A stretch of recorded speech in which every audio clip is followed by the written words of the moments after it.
बौद्धों को भी दान दिया, जैनियों को भी दान दिया, लेकिन जहां बौद्धों और जैनियों को दान दिया वहां स्टेबिलिटी नहीं आ पाई, क्योंकि उनके पास स्पेसिफाइड स्ट्रक्चर नहीं था। लेकिन जब ब्राह्मणों को दान दिया वहां स्थिरता आ गई। इसकी वजह से पूरा स्ट्रक्चर मौजूद है, इंप्लीमेंट कर दिया उठा के। राजा महाराजाओं को डिसेंट इतना मजबूत जोड़ दिया, सूर्यवंशी, चंद्रवंशी, इनका खानदान, उनका खानदान, सब स्टेबिलिटी दे दी। सोशल एसिमिलेशन कर लिया, मुर्गुन को सुब्रमण्यम बना दिया, सब विष्णु में समाहित हो गए, सारे ट्राइबल भगवान विष्णु में समाहित हो गए। अवतारवाद का सिद्धांत, जहां ट्राइबल में औरतें महान थी तो विष्णु और शिव की पत्नी आ गई, पार्वती और लक्ष्मी। ब्राह्मणवाद सबको समा गया। तो यह तो रहा टेंपल की कहानी। डिमांड्स ऑन द पेजेंट्री, अगली हेडिंग।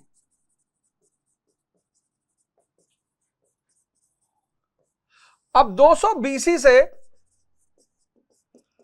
300 एडी स्टेट के पास दो सोर्स ऑफ इनकम है, एक अर्बन सेंटर्स और दूसरा रूरल सेंटर्स। 200 बीसी से 300 एडी अर्बनाइजेशन का पीरियड है, ये सेकेंड अर्बनाइजेशन का पीरियड। तो राज्य दो जगह से इनकम ले रहा है, स्टेट दो जगह से इनकम ले रहा है, एक शहरों से इनकम ले रहा है और एक गांव से इनकम ले रहा है। मौर्य साम्राज्य सबसे बड़ा एग्जाम्पल है, सातवाहनास दूसरा एग्जाम्पल है, चेराज और पांड्या चोला तीसरा एग्जाम्पल है। लेकिन ये जो सेकेंड फेज हुआ 300 एडी से 750 एडी, यहां राज्य के पास सिर्फ एक सोर्स ऑफ इनकम है और वो है रूरल सेंटर। अर्बन सेंटर खत्म, डिक्लाइन कर गया। किसके डिक्लाइन के साथ? ट्रेड एंड कॉमर्स के डिक्लाइन के साथ। यहां पे अब चूंकि रोमन एम्पायर कोलैप्स कर गया, रोमन्स ने ट्रेड पे बैन लगा दिया, रोमन्स ने सिल्क बनाने की विधि सीख ली, अर्बन वाला व्यापार खत्म हो गया।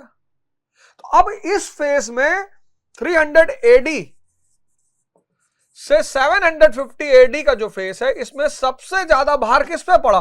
पेजेंट्स पे।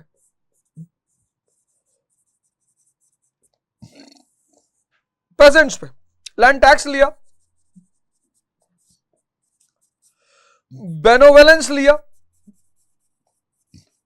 बेनोवेलेंस मतलब सामंत राजा साहब के घर लड़का पैदा हुआ तो पुत्र कर भी दो, और उसका जनेऊ होगा, उसका मुंडन होगा तो उसमें भी तो खर्चा होगा। फिर विस्थी, फोर्स लेबर, बेगार जिसको हम बोलते हैं कि भैया बेगारी कराते, विस्थी, फोर्स लेबर। फिर ऑब्लिगेशंस, अब युद्ध अगर हो रहा है तो ऑब्लिगेशन है, आपका जिम्मेदारी है कि आपको टैक्स देना है। उसके बाद एटसेट्रा, राजा की मर्जी, सामंत की मर्जी कि वो कितना निकाल सकता है पेजेंट से।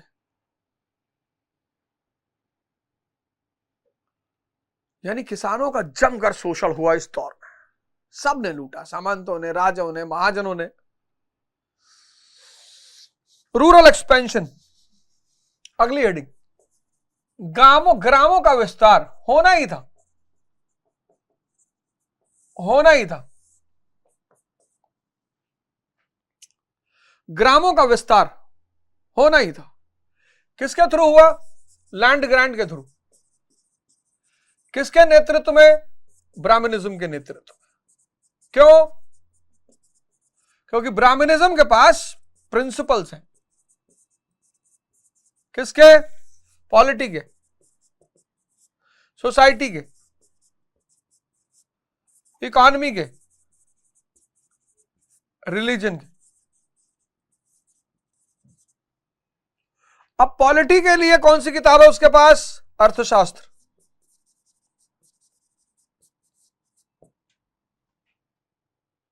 समाज के लिए कौन सी किताब है? धर्मशास्त्रास, स्मृतिज।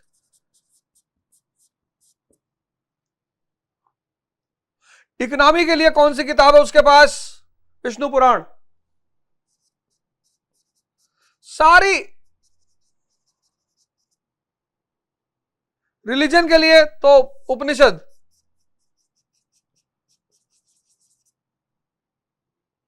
कौन सी किताब नहीं है उसके पास?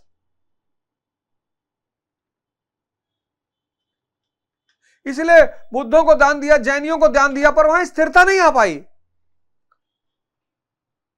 बौद्धों को भी दान दिया, जैनियों को भी दान दिया, लेकिन जहां बौद्धों और जैनियों को दान दिया वहां स्टेबिलिटी नहीं आ पाई, क्योंकि उनके पास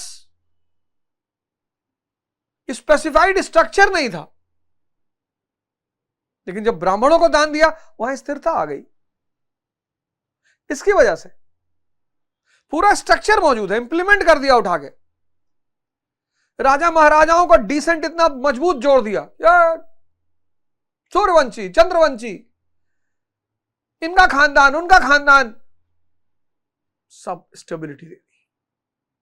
सोशल एसिमिलेशन कर लिया, मुर्गुन को सुब्रमण्यम बना दिया, सब विष्णु में समाहित हो गए, सारे ट्राइबल भगवान विष्णु में समाहित हो गए। अवतारवाद का सिद्धांत, जहां ट्राइबल में औरतें महान थी तो विष्णु और शिव की पत्नी आ गई, पार्वती और लक्ष्मी। ब्राह्मणवाद सबको समा गया, और यही कारण बड़ा रूरल एक्सपेंशन का डेक्कन और साउथ इंडिया में, क्योंकि दोआब का इतना बड़ा रीजन, कृष्णा गोदावरी, कृष्णा तुंगभद्रा,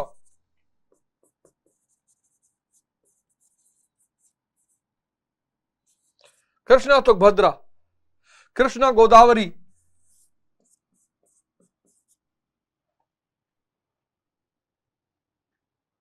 कृष्णा कावेरी, और 3 तरह के गांव पैदा हुए। एक और ये सामान्य गांव, जनरल, जैसे आजकल आप गांव देखते हो ना, उस तरह के सामान्य गांव, सभी वर्ग के लोग रहते थे। इनका विलेज हेडमैन होता था, वो टैक्स कलेक्ट करता था, सामान्य। फिर सभा, ये बड़ा फेमस है, चोल पीरियड में इसको डिस्कस करेंगे जब मेडिवल इंडिया की शुरुआत करेंगे। सभा, ब्रह्मदेय ग्रांट्स, ब्रह्मदेय, अग्रहार, ब्राह्मणों का गांव,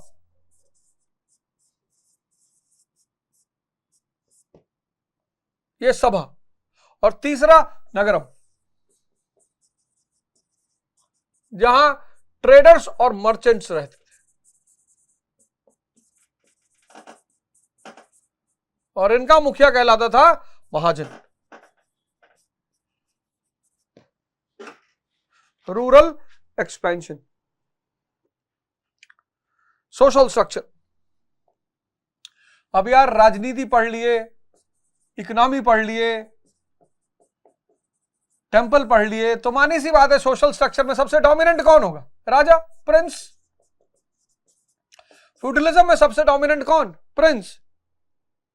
उसके बाद प्रीस्ट, ये 2 सबसे डोमिनेंट। उसके बाद सब प्रजा, पेजेंट।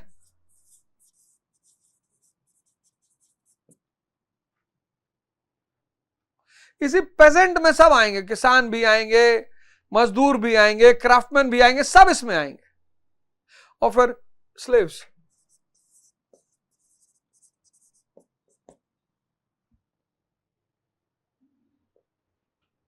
और इस प्रकार दक्षिण भारत के इतिहास में एक स्टेबिलिटी पैदा हुई।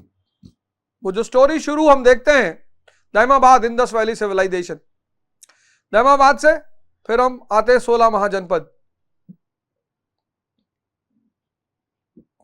अशमक, दाइमाबाद, अशमक, अशमक के बाद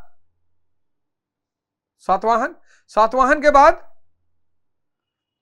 वाकटक्स, इक्ष्वाकुस, चालुक्यास, फिर राष्ट्रकूटास, फिर बहमनी, फिर बीजापुर, गोलकोंडा, फिर मराठा।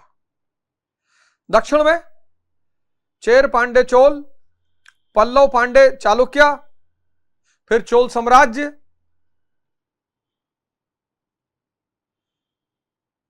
और मध्यकाल में तो अभियानों को ही झेलता रहा दक्षिण।